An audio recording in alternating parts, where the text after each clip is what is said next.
Good morning my lovely friends, কেমন আছো সবাই? আশা করছি সবাই খুব ভালো আছো, আর আমিও ভীষণ ভালো আছি। তো আজকে সকাল সকালে ব্লগটা শুরু করলাম। আশা করছি আজকের ব্লগটা তোমাদের ভালো লাগবে। তো দেখো, ঘুম থেকে উঠেই কিন্তু আমি আগে ফ্রেশন আপ হয়ে নিয়েছি, সোজা বাথরুম চলে গেছিলাম। বাথরুম থেকে নাইটিটা চেঞ্জ করে চলে এসেছি। বাসি নাইটিটা এসে আজকে একটু আয়নার সামনে দাঁড়িয়ে নিজেকে একটু দেখলাম। সারাদিন তো আর সময় পাবো না, আর যেহেতু প্রচণ্ড পরিমাণে গরম, তার জন্য আর কি চুলটাকে ওচা করে একটা খোপা বেঁধে নিলাম, আর ঠোঁটটাতে একটু বড়লিন দিয়ে দিলাম, দিয়ে নিজেকে নিজে একটু দেখে নিলাম। দেখে নিয়ে বাস এখন সংসারের যুদ্ধে লেগে পড়বো। তো সকালবেলায় আগে ঘুম থেকে উঠে প্রথমত কাজ হচ্ছে আমার এই জানালাটা খোলা। তো জানালাটা খুলেই না আমি কিন্তু কিছুক্ষণ এখানে দাঁড়িয়ে, অল্প টাইম দাঁড়িয়ে আমি সব দিক দেখি, ভালো লাগে আমার। চারিদিক শান্ত নীরব হয়ে থাকে, খুব ভালো লাগে। তো আজ না আমার বড়ও কিন্তু সকাল সকাল উঠে পড়েছে, আর দেখতেই পাচ্ছ আমার সোনা বিছানায় এখনও ঘুমিয়ে আছে। তো আমার বরের আজকে একটা এক্সাম আছে, তার জন্যই আর কি আমার বর উঠে গেছে জলদি। না হলে তো কিন্তু আমার বর একটু দেরি করে উঠে ঘুম থেকে, আর দেরি করে উঠলে না আমার একটু সুবিধে হয়ে যায়। তো তাই আর কি ভাবলাম যে না, আজ যখন এক্সাম আছে আর ঘর থেকে বাসি ঘর থেকে বেরিয়ে যাবে এক্সাম দিতে, সেটা তো ভালো লাগবে না। তাই আর কি ভাবলাম যে না, আগে ঘরটা ঝাড় দিয়ে ফেলি, তারপরে রান্নাঘরের দিকে যাব, কিছু একটা বানিয়ে দিব। ঝাড়ু দিচ্ছিলাম ঘরটাকে, ঝাড়ু দিতে দিতে না ভাবছিলাম যে কি সকালবেলার আমি ব্রেকফাস্টটা বানিয়ে দিব। এত তাড়াহুড়োর মধ্যে, এত কম টাইমের মধ্যে কি এমন জিনিস যা বানানো যায়। তো মাথায় চিন্তা করছিলাম আর সেই ঘরটা ঝাড় দিচ্ছিলাম। আর ওই দিকের সব ঘরগুলো আমার শাশুড়িমা সকালবেলা উঠে ঝাড় দিয়ে দিয়েছে।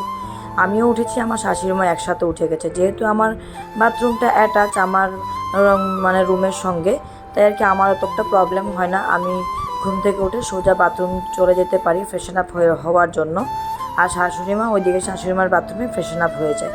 তো দুইজন এইভাবে করে সকাল সকাল উঠে দুই দিকের কাজগুলো যদি সেরে ফেলা যায় না মিলেমিশে, তাহলে দেখবে কাজগুলো কিন্তু করতে বেশ অতটা গায়ে লাগে না।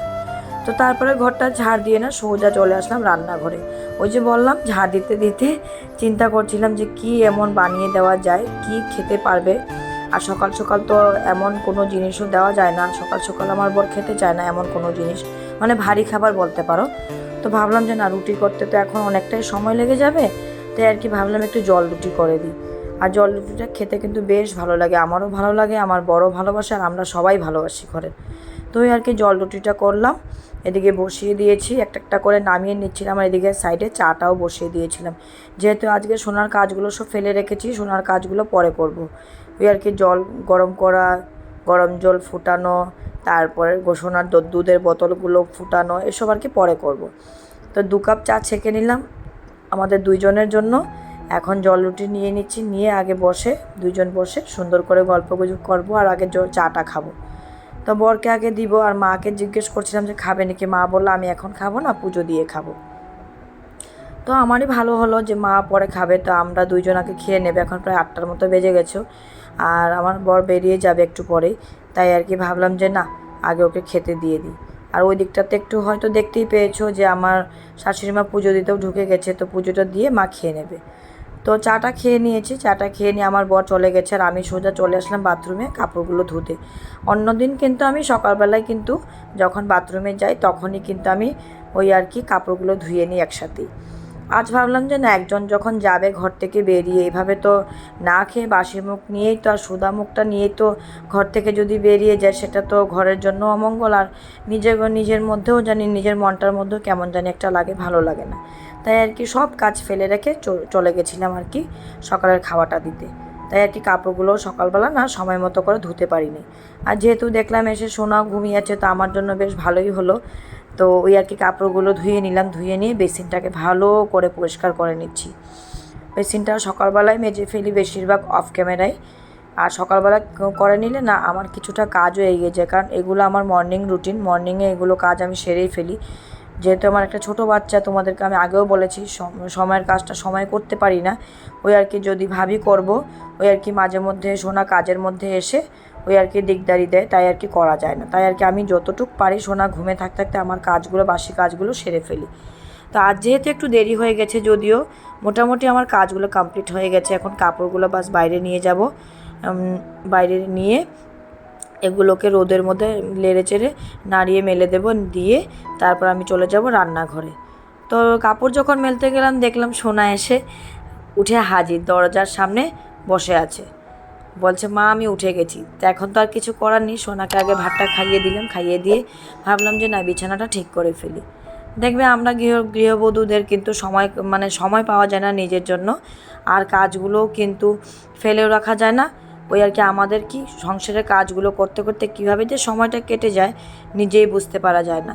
আর আমাদের মধ্যে একটা গুণ কী থাকে, প্রত্যেক গৃহবধূদের কথাই বলছি, আমরা কিন্তু সবাই বলে যে আমরা পরের বাড়ির থেকে আসি, কথাটা ঠিক, পরের বাড়ির থেকে এসে কিন্তু পরের বাড়িটাকেই কিন্তু নিজের বাড়ি করে কাজকর্ম করে সব কিছু নিজের করে রাখি। আর করতে করতে দেখবে এই ঘরটাকেই ছেড়ে যেতেও ইচ্ছে করে না, আর কাজগুলো করতেও কিন্তু বেশ ভালো লাগে। তখন কিন্তু আর মনটা খারাপ লাগে না যে না কাজগুলো কেন করব, এটা তো আমার ঘর না। এটা তো ভগবানের নিয়মটা বানিয়ে দিয়েছে যে বাপের বাড়ি থেকে এসে শ্বশুরবাড়ি আসবো, এসে এই শ্বশুরবাড়িটাকে নিজের করে নেব, আপন করে নেব। সেটাই আর কি, পরকে আপন করতে হয়। মনে অনেকটা দুঃখও হয় যদিও, তবুও কোনো না কোনো জায়গায় ভাবি যে না এটাই তো নিয়ম, ভগবান বানিয়ে দিয়েছে, কিছু করার নেই। তো অনেক কিছু কথা বলে ফেললাম, তারপরে সোজা চলে আসলাম বিছানা ঠিক করে, ঘরটা একটু ঠিকঠাক করে গুছিয়ে চলে আসলাম। গুছিয়ে চলে এসে সোজা আসলাম রান্নাঘরে এসে ভাবছিলাম যে আজকে কী রান্না করা যায়। আজকে কিন্তু কোনো মাছ ছিল না ঘরে। তো আমার আবার একটা কি অভ্যেস, মাছ যদিও না থাকে বা রান্নার যদি কোনো কিছু না থাকে, আমি মাথাটা একটু বুদ্ধি খাটিয়ে মাথার মধ্যে একা একা ভাববো কী করা যায়, কী রান্না করা যায়। তাই আর কি ভাবতে ভাবতে কিছু না কিছু একটা বানিয়েই ফেলি। তো আজ ভাবলাম ফ্রিজে যখন ডিম পড়ে আছে, আজকে ডিম অমলেট করে ওই আর কি আলুটাকে কুচি কুচি করে ওইভাবে করে একটু পাতলা করে ঝোল করব। তো আজকে ডিমের তরকারিটা কিভাবে আমি বানাই সেটার রেসিপি তোমাদের সঙ্গে পুরোটা আমি শেয়ার করব। তো প্রথমত আমি ডিমটাকে ফেটিয়ে নিয়েছি অল্প পেঁয়াজ আর একটু মরিচ দিয়ে, এটাতে শুধু লবণ দিয়েছি আর কিছুই দিই নাই। দিয়ে এটাকে আমি ভালো করে ফেটিয়ে নিয়ে ওইটা আর কি রুটি বানানোর তাওয়াটাকে বসিয়ে দিয়েছি, ফ্রাই প্যানটাকে বসিয়ে দিয়ে এটার মধ্যে আমি তাওয়াটার মধ্যে দিয়ে দিলাম ডিমগুলো। দিয়ে এইভাবে করে আমি একটা একটা করে ডিমের সবগুলো আমি অমলেটগুলো করে নিয়েছি। জানো তো বন্ধুরা, এই ডিমের অমলেটটাও কিন্তু আমি করতে পারতাম না। ডিমের পোচ করতে পারতাম কিন্তু অমলেট করতে পারতাম না। এই অমলেট করাটাও কিন্তু আমার শাশুড়িমাই আমাকে শিখিয়েছে। আর এখন আমার এমন মনে হয়ে গেছে আমি কড়াইতে বলো আর ওই আর কি রুটি বানানোর তাওয়াতেই বলো, আমি দুটোতেই কিন্তু পারি, আর খুব সুন্দরভাবেই পারি। তো মা বলবে আমার থেকে দেখি এখন তুই সুন্দর পারিস। আমি বললাম হ্যাঁ তুমিই শিখিয়েছো, কিন্তু কাজটা আমি অনেক ভালো করে অনেক মন দিয়ে শিখেছি। আর আমার একটা অভ্যেস কি, আমি যে কোনো কাজে কিন্তু একবার দেখে নিলে সেটাকে আমার আর বারবার দেখতে হয় না, আমি একবারেই শিখে যাই। সেটা আমার মাথাতে চলে আসে কীভাবে করতে হবে, কীভাবে এটাকে দিতে হবে, কতটুকু এটাকে জাল করতে হবে, সেভাবেই আর কি করে আমি মোটামুটি একবার দেখলে সব কিছু কাজই মোটামুটি করতে পারি আর কি, অতটা আমার অসুবিধে হয় না। তো ডিমটা ভালো করে কিন্তু আমি ওই আর কি অমলেট করে ওই সাইডে দেখতেই পাচ্ছ আমি রেখে দিয়ে আলুটাকে আগে লবণ হলুদ দিয়ে ভালো করে ভেজে নিয়েছি। ভেজে নিয়ে তারপর এটাতে মশলা দিয়েছি, একটু পেঁয়াজের পেস্ট, 2 কোষের মতো রসুন হবে, আর হলদির গুঁড়ো, লঙ্কার গুঁড়ো অল্প, একটু জিরের গুঁড়ো, এসবই দিয়েছি। আর কিছু দিনে দিয়ে আলুটাকে ভালো আগে মশলাটাকে কষিয়েছি, অল্প কষিয়ে ভালো করে কষিয়ে নিয়ে তারপরে আলুটা দিয়েছি। আলুটা দিয়ে তারপরে এই যে পাতলা করে ঝোল করব। তো জলটা আমি ফুটিয়ে রেখেছিলাম, গরম জল দিয়েছি। যেহেতু আমি বেশিরভাগ কিন্তু তরকারিতে গরম জলই দিই, যদি কোনো সময় একটু অসুবিধে হয়ে যায় বা দুটো আমার গ্যাসের ওভেন যদি ইউজ করা থাকে তাহলে আমি করতে পারি না, জলটা বেশিরভাগ গরম জলই দিয়ে রাখি। তো তরকারিটা দেখো আমার ফাইনালি হয়ে গেছে, তো নামিয়ে নিলাম। দেখতে কিন্তু দারুণ হয়েছে, জানি না খেতে কেমন হবে, অবশ্যই মনে হচ্ছে যে ভালো লাগবে। আর আমাদের ঘরের সবাই না এইভাবে করে ডিমের তরকারিটা খেতে কিন্তু ভালোবাসে। তো আজকে রান্নাঘরটা একটু শর্টকাট করেই তোমাদেরকে দেখাবো কীভাবে পরিষ্কার করি।